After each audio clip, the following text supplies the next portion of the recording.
Welcome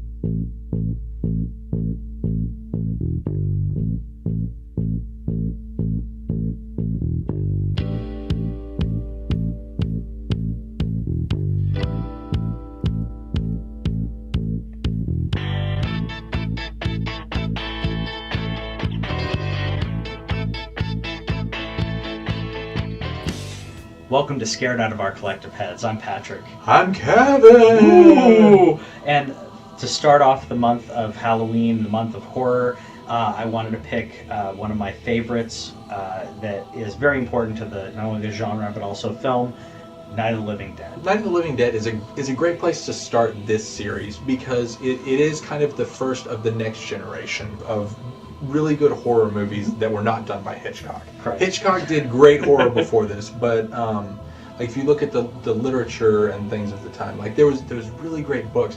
This is the first of like the crossover between the classic monsters of Dracula and the Mummy and Swamp Thing and things like that, where it moves into a more modern approach to horror. Yeah, we've gone away from Gothic to an extent and made it more grounded. And even though it's a supernatural thing, it's more grounded.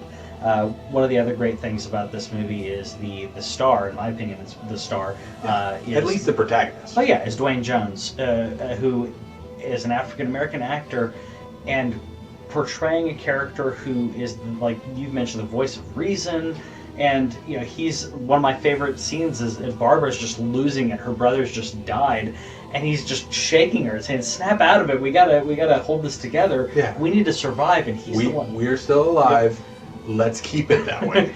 And it's fantastic that in that time that they chose an African American actor, which is very controversial, that they chose based on his performance and based on his auditioning. Yeah, he was auditioning. He's just the strongest and best option for this character. Definitely.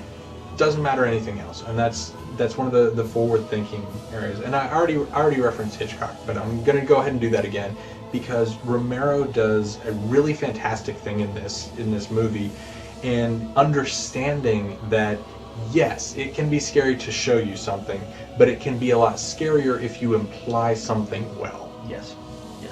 And the only thing, you don't see a lot of gore in this movie. You see you see either it's off screen or you see the living dead, as they're referred to, not zombies. They are zombies, but you'll see them eating entrails and different things, but it's off.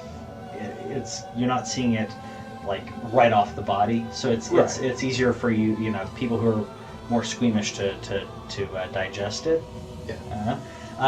This is the first time you see modern zombies as well. Before this, they were voodoo or hoodoo creations. So basically, someone raising up the body to do their It's a bit. magic thing. It's a magic thing, and it was to raise up the body to do something for you. Right. To work for you, not to raise it up to be a mindless eating machine. And that kind of goes back into things that are inherently scary.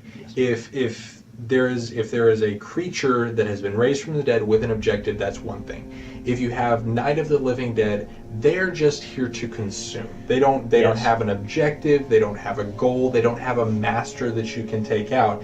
That's a lot scarier. Yeah. Another thing that really works well for this movie is the fact that it's in black and white. Yes. Because of that aesthetic, this movie has aged far better than other pieces did a decade or two into the future. Mm-hmm. Like if you go back to something that was 10 years ago, the top level CG and the scariest thing we'd ever seen, it doesn't age as well. Yeah. But the way that they chose to shoot this movie and the artistic decisions that were made really allow it to hold up well. And I encourage you, if you haven't seen it, go back and watch it. Yes, it's an old movie. Yes, it's a wonderful movie. It's wonderful. It's a little slower paced because they were slower paced movies back then because people had better attention spans than they do now. Go check it out if you haven't seen it. Highly recommend it.